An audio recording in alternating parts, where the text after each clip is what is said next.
Eyes news में आपका स्वागत है। हम दिखाते हैं आपको सच्ची और पक्की खबर। आप हमारे चैनल को लाइक करें, सब्सक्राइब करें, शेयर जरूर करें। नमस्कार, प्रणाम, सलाम, सत श्री अकाल। मैं खान और आप देख रहे हैं आइडियलाइज न्यूज। आइडियलाइज न्यूज के विशेष कार्यक्रम रूबरू। और आज ये आइडियलाइज के लिए सौभाग्य की बात है कि रूबरू में आज एक आईएएस पदाधिकारी बैठे हुए हैं। जी हाँ, आईएएस पदाधिकारी ये 1997 के बैच के हैं और वर्तमान में ये निदेशक रक्षा संपदा मध्य कमान लखनऊ में पोस्टेड है। और ये आइडियलाइज न्यूज के लिए आज एक गर्व की बात है कि आईएएस पदाधिकारी का मैं साक्षात्कार कर रहा हूँ। और चूंकि ये साहित्यकार हैं और इनका दर्जनों 5 दर्जन से अधिक कहानियां प्रकाशित हो चुकी है विभिन्न पत्रिकाओं में, जैसे कि हंस में, वाराठ में, परिकथा में, वाक में और कई में। तो ये तमाम चीज सर ही बताएंगे और सर का परिचय मैं क्या दूंगा। सर किसी परिचय के मोहताज नहीं है, फिर भी मैं सर से आग्रह करूंगा। सर आपका बहुत बहुत स्वागत है और आपसे आग्रह है कि सर आप संक्षिप्त परिचय। जी धन्यवाद सभी दर्शकों को और चैनल का। मेरा नाम दीर्घ नारायण हुआ और मेरा गांव अररिया जिले में पलासी थाना में बकैनिया है, धर्मगंज पंचायत में। और शहर में घर यहाँ पूर्णिया में है, क्योंकि पूर्णिया उसमें संयुक्त जिला हुआ करता था। और मेरी शिक्षा यहीं पूर्णिया शहर के नामी जिला स्कूल से हुई। वहीं के छात्रावास में मैं रहता था 7वीं से 10वीं तक। और उसके बाद फिर मैं टीएनबी कॉलेज भागलपुर से इंटर और ग्रेजुएशन किया। फिर इसी जिले में मैं राजस्व कर्मचारी रहा 5 साल लगभग अमोर ब्लॉक में। उसके बाद सहायक शिक्षक रहा अररिया जिले में बोची लहना प्राइमरी स्कूल में। उसके बाद फिर सचिवालय सहायक में मैं चला गया। पुलिस मुख्यालय पटना में था, फिर डीआईजी ऑफिस पूर्णिया में था। उसी क्रम में मैंने सिविल सर्विसेज की परीक्षा दी थी 1996 में। और 1996 की परीक्षा में ही मैं उत्तीर्ण किया, यानी कि मैं 1997 बैच का ऑफिसर हूँ भारतीय रक्षा संपदा सेवा में। जैसा कि शशिकांत जी ने कहा आईएएस, मैं सुधार करना चाहता हूँ। मैं आईएएस नहीं, आईएएस एलाइड हूँ भारतीय रक्षा संपदा सेवा। और वर्तमान में निदेशक रक्षा संपदा के पद पर पदस्थापित हूँ मध्य कमान, यानी कि जो हिंदुस्तान के उत्तरी भाग के 7 स्टेट को देखता है। सर आपने एमए कर रखा है हिंदी से, जी आपने किया है, तो साहित्य में आपका लगाव होना ये लाजिमी है। लेकिन जब पदाधिकारी बन जाते हैं लोग तो साहित्य से उनका लगाव हट जाता है। तो आपने कैसे सब प्रकार रखा? और एक रोचक कहानी आप ऑफ कैमरा बता रहे थे, तो मैं चाहूँगा कि वो रोचक कहानी आप ऑन कैमरा दर्शक को बताएं। जी, आपने मेरी साहित्य की रुचि के बारे में बताया, तो मैं बताना चाहूँगा कि सच है सिविल सर्विस में जाने के बाद जो कार्य की व्यस्तता है वो जाहिर है। भारतीय प्रशासनिक सेवा, भारतीय पुलिस सेवा और अखिल भारतीय सेवा में जितनी भी सेवाएं हैं, तो ये बात सन 2008 की है। मैं रक्षा संपदा अधिकारी बरेली वृत्त सर्किल हुआ करता था, पश्चिमी उत्तर प्रदेश और उत्तराखंड देखता था मैं। रानीखेत छावनी गया हुआ था मैं, जहाँ मैं पहले सीओ भी रह चुका था। एक इंस्पेक्शन में अपने उच्च अधिकारी के साथ वही भगदड़ में मैं गिर गया था रानीखेत में पहाड़ों में। तो मेरे घुटने का फ्रैक्चर हो गया और मैं 1 साल तक बरेली में करीब बेड में रहा। उसी 1 साल के दरमियान, क्योंकि कॉलेज में टीएनबी कॉलेज में रहते हुए मैंने विश्व साहित्य का गंभीर अध्ययन किया था और हिंदी साहित्य का भी। उस दरमियान मुझे लगा, जब मैं बेड में था 2008-9 में, कि मुझे अब कहानी लिखनी चाहिए। संजोग की बात है, पहली कहानी लिखी एक चुटकी और वाणी प्रकाशन की पत्रिका वाक में प्रकाशित हो गई, जबकि कहानियाँ इतनी जल्दी प्रकाशित नहीं होती है। उसके बाद मुझे वहाँ के संपादक ने कहा कि आप अच्छी कहानियाँ लिखते हैं, लिख सकते हैं, लिखिए। उसके बाद मैं जितनी कहानी लिखता गया और हिंदुस्तान की सारी पत्रिकाओं में मेरी कहानी छपती गई, जैसे कि हंस है, कथादेश है, और आपको भारतीय ज्ञानपीठ की पत्रिका नया ज्ञानोदय है, साहित्य अकादमी पत्रिका समकालीन भारतीय साहित्य है, आकार है, कथाक्रम है, अनगिनत पाखी है, कितनी कितनी कहानियाँ मेरी छपी है। तो 5 दर्जन से ऊपर कहानियाँ मेरी छप चुकी है। और अगर बताऊँ, उन प्रकाशित कहानियों के 4 संग्रह अब तक मेरे प्रकाशित हो चुके हैं, जिसमें कि 2 किताब घर से प्रकाशित हुए हैं। बहुत ही चर्चित रहा है हिंदुस्तान की डायरी, और अभी 2021 में फिर चंद्र की सरकार।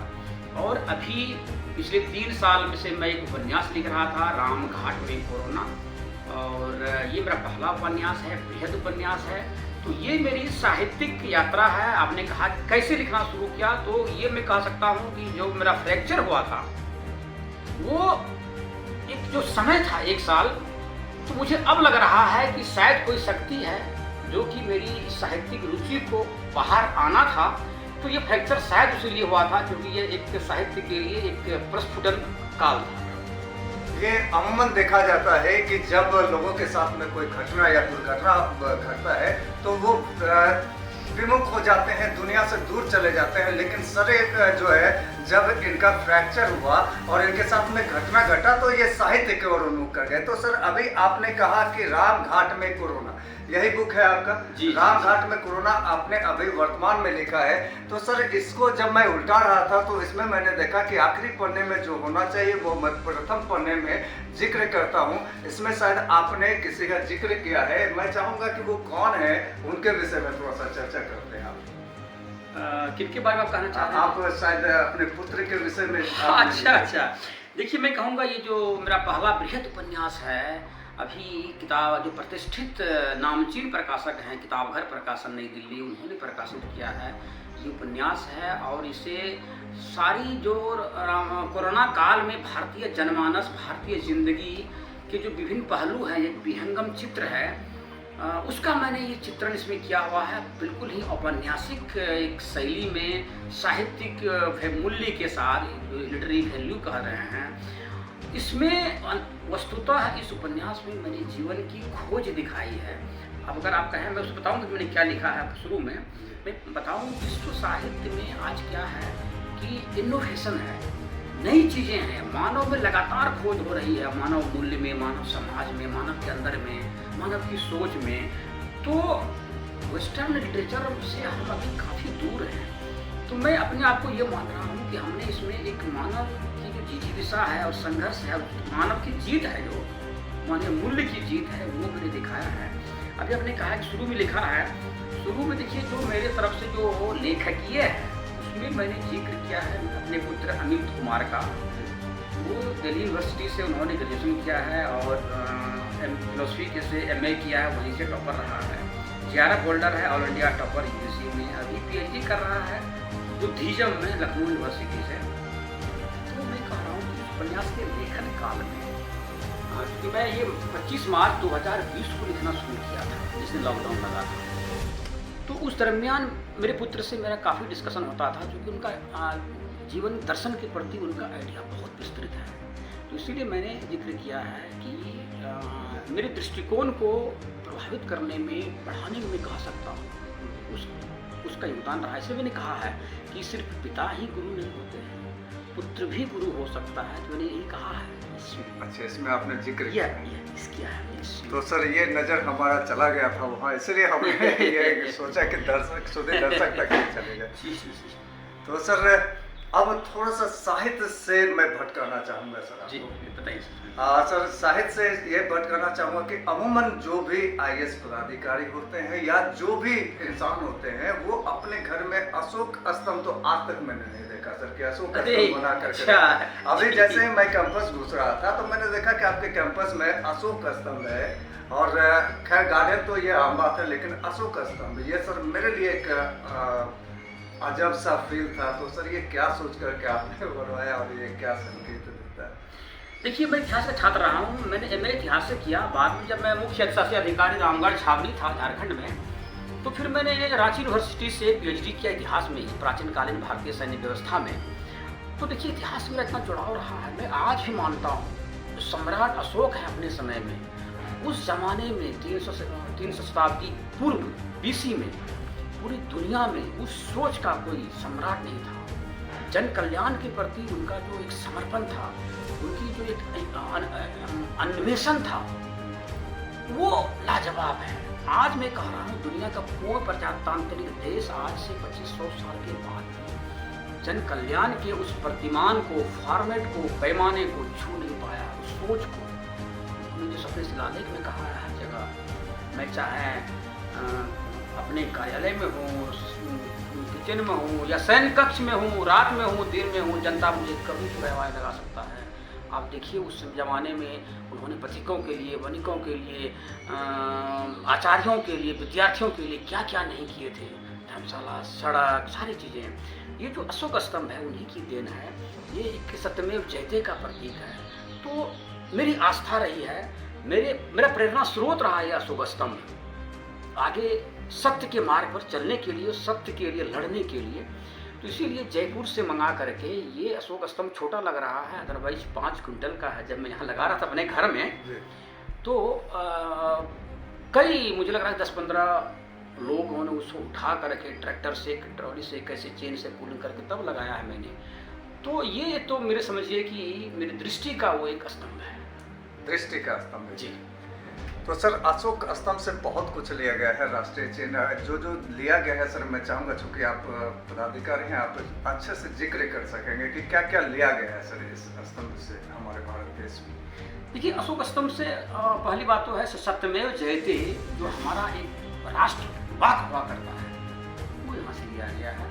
और अशोक स्तंभ में जो सिंह है 4, वो चारों दिशाओं में एक शक्ति, शौर्य, साथ ही एक सुरक्षा कह सकते हैं, सबके प्रति सुरक्षा और एक व्यापकता का ये सूचक है। और आपको एक दृष्टि देता है आगे बढ़ने का, सबके लिए कुछ ना कुछ करते रहें, वो है।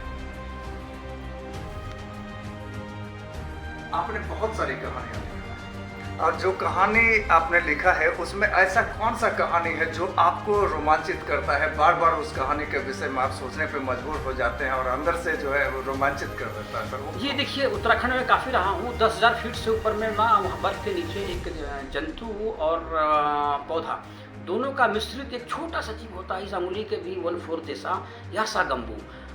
वो अंतर्राष्ट्रीय मार्केट में उसकी तस्करी होती है, उसके स्ट्रैड बनते हैं, सेक्स स्ट्रैड भी। वो यहाँ के मजदूर निकालते हैं बेचारे, उनको 500 रुपया थमा जाता है, जबकि जापान और चाइना में उनकी कीमत 5,000 रुपये है। सारी दवा कंपनी उनको पेटेंट करा रखा है। उस पर मैंने कहानी लिखी यासा गंबू, और वो वहाँ की बड़ी हिमालय में जो पर्यावरणीय क्षति है उस पर आधारित है। वो दिल्ली सरकार की एक पुस्तक है, आधे पेड़ आधे हम, दिल्ली शिक्षा निदेशालय, उसमें सम्मिलित हुई थी। ये सम्मिलित है कहानी, काफ़ी चर्चा होती है इस कहानी की। दूसरा हमने लिखा है रानीखेत हो आइए महाराज। रवीन्द्रनाथ टैगोर विश्वविद्यालय भोपाल है, 2-3 साल पहले उन्होंने हिंदी साहित्य के 200 साल का संकलन किया हुआ कहानी का, उसमें मेरी ये कहानी है, वही रानीखेत हो आइए महाराज। वो अच्छी कहानी है। मैं गौरवान्वित हूँ कि युवा खंड में उसमें मेरी कहानी 200 साल की हिंदी साहित्य की यात्रा में मैं भी शामिल हुआ हूँ। वो है मौसी की पथरी है, मध्य एशिया है। अभी मैं हड़बड़ी में कितनी कहानी के नाम बता सकता हूँ आपको, आप संग्रह में देख सकते हैं, कई कहानियाँ पढ़ने लायक। तो आपको कौन कहानी से रोमांचित करता है बार बार? देखिए मध्य एशिया की बात करूँ, वो कहानी है जिसमें कि एक संदेश है, और बहुत कहानियाँ हैं। मौसी की पथरी है, यासा गंबू है, अभी है कि नई सदी का बरगद है, 100 करोड़ का संविधान है, ये और कई कहानियाँ भी आ रही हैं अच्छी। कश्मीर पर हमने हाल में लिखा है 3 बेटों वाला जन्नत, वो लिखा है।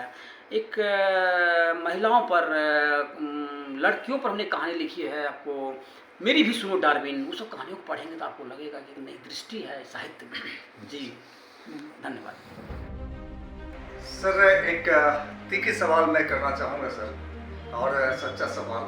आज के युग में सर आर्थिक युग है ये, और सभी युवाएं पढ़ना चाहते हैं, आगे बढ़ना चाहते हैं, IAS पदाधिकारी बनना चाहते हैं, और IPS बनना चाहते हैं, डॉक्टर इंजीनियर बनना चाहते हैं, लेकिन साहित्य की ओर उनका रुझान नहीं है। तो सर साहित्य के ओर लगाव कैसे हो इससे युवा पीढ़ी का, उनके लिए आप क्या करना चाहेंगे?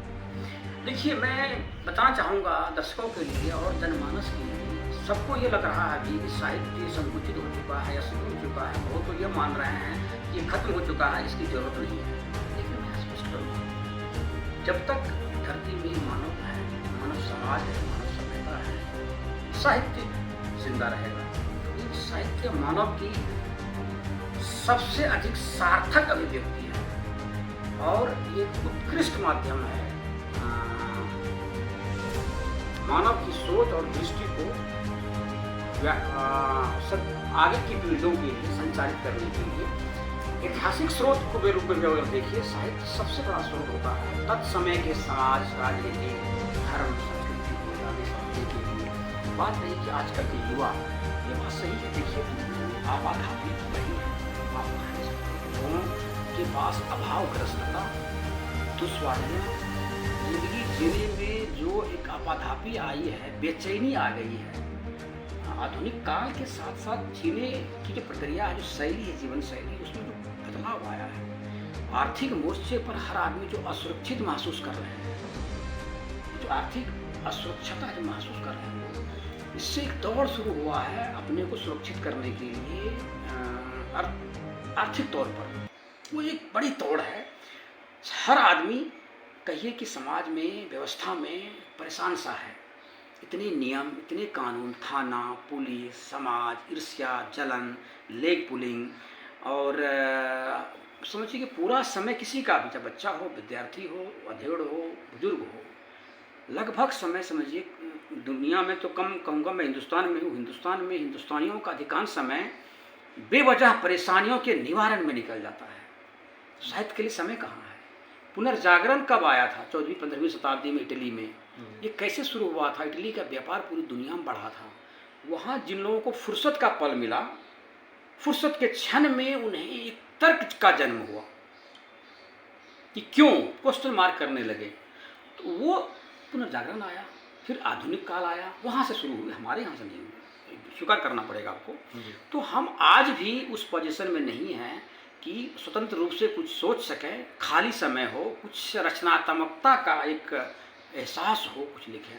तो इसीलिए आजकल के नवयुवकों में साहित्य के प्रति रुचि वाली बात मैं नहीं कहूँगा, नवयुवक तो एक दौड़ में हमने उसे डाल दिया है। व्यवस्था ऐसी हो गई है, और ख़ास करके आर्थिक मोर्चे पर जो कुछ हासिल करने की, अपने आप की अस्तित्व बचाने की ये दौड़ है, इसमें साहित्य पिछड़ता जा रहा है। साहित्य पिछड़ता जा रहा है, यही कारण।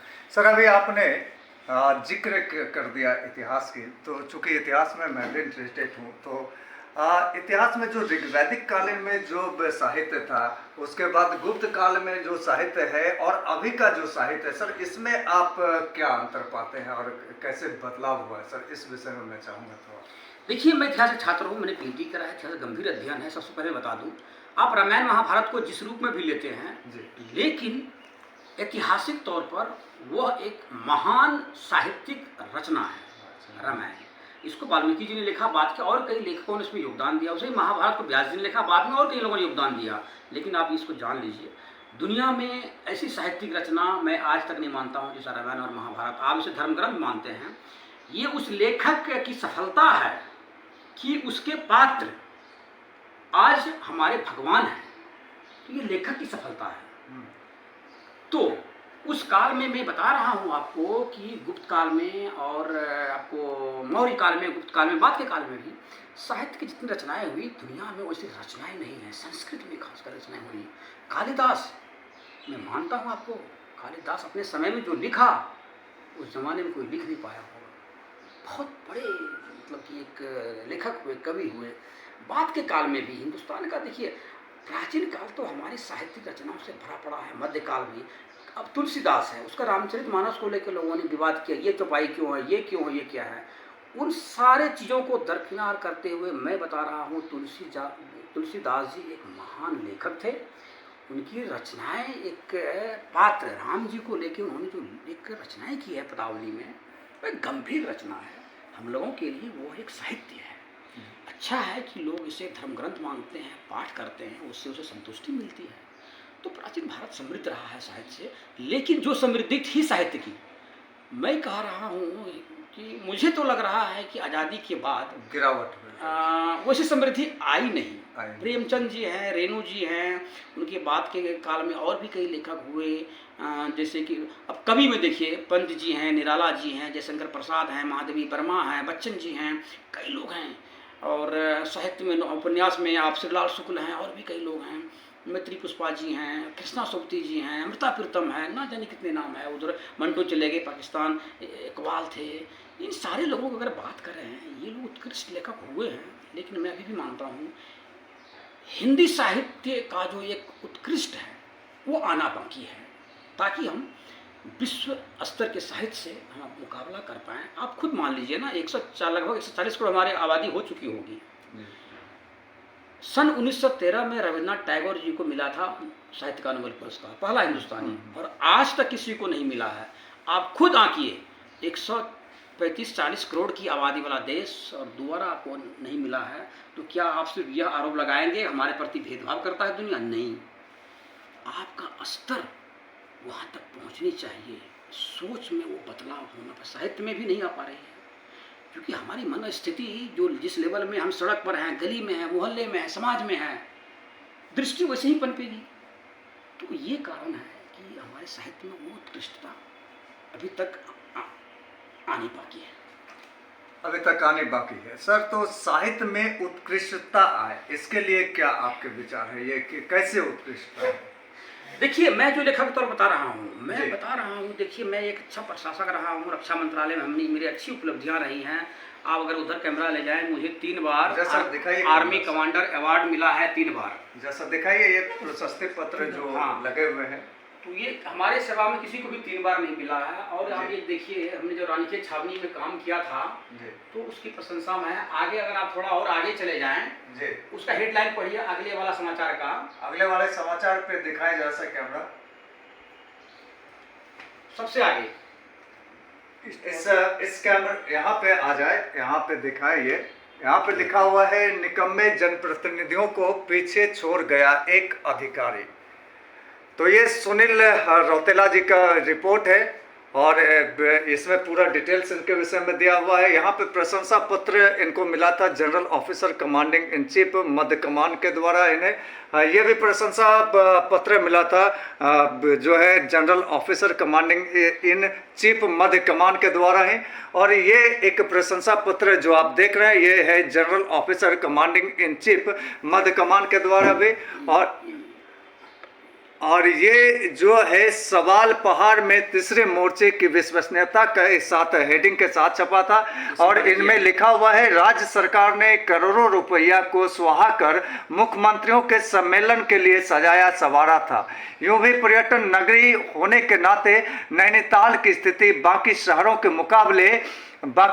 मुकाबले ठीक रहती है, लेकिन राज्य सरकार पानी के माफी के पैसा बहाने के बावजूद नैनीताल को उतना नहीं संवार सकी जो छावनी परिषद रानीखेत के मुख्य कार्यकारी अधिकारी ने कर दिखाया।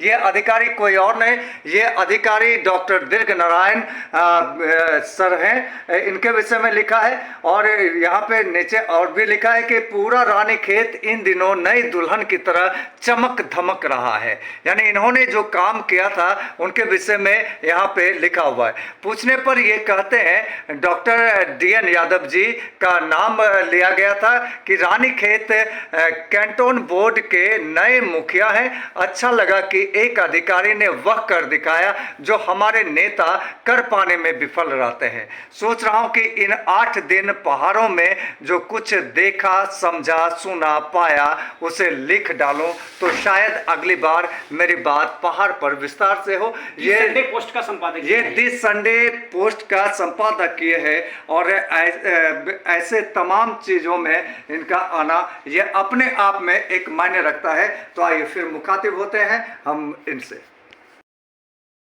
सर, बातें तो बहुत करने को है जी, मेरा भरा नहीं आपसे बात करके, लेकिन समय अभाव सर, और समय अभाव को देखते हुए मैं बातें खत्म करना चाहूँगा। और चूंकि आपका भी समय कीमती है सर, मैंने बहुत आपका कीमती समय लिया हूँ, तो सर मैं चाहूँगा कि चलते चलते आप क्या संदेश देना चाहेंगे, वो संदेश आप दें हमारे चैनल के माध्यम से। देखिए, मैं उसमें कह रहा था कि मैं एक प्रशासक रहा हूँ, व्यस्त रहा हूँ। मेरी जो साहित्यिक दृष्टि है, जिंदगी में निष्पक्ष रहें। आप जिस भी पद पर हैं, निष्पक्षता के साथ आप जनता के लिए अपने दायित्व का पूर्ण निर्वहन करें ईमानदारी पूर्वक। उससे आपको ज़िंदगी में संतुष्टि मिलेगी। और मैं ये कह रहा हूँ कि बुरे विचारों से दूर होकर के आगे निकलने का, देश और समाज के लिए कुछ करने का समय है। अगर आप मेरी साहित्यिक रचनाएं जो है 60 से ऊपर कहानियाँ, अगर उसमें कुछ चुनिंदा कहानियाँ पढ़ें, आपको मेरी दृष्टि का एक एहसास होगा कि मैं क्या हूँ और मैं समाज के लिए, देश के लिए, भविष्य के लिए, मानव सभ्यता के लिए क्या सोचता हूँ। जैसे कि रामघाट में कोरोना, ये उपन्यास 823 पेज का है। इसे हम लोगों ने उपन्यास के साथ साथ कोरोना कालीन महागाथा भी कहा है।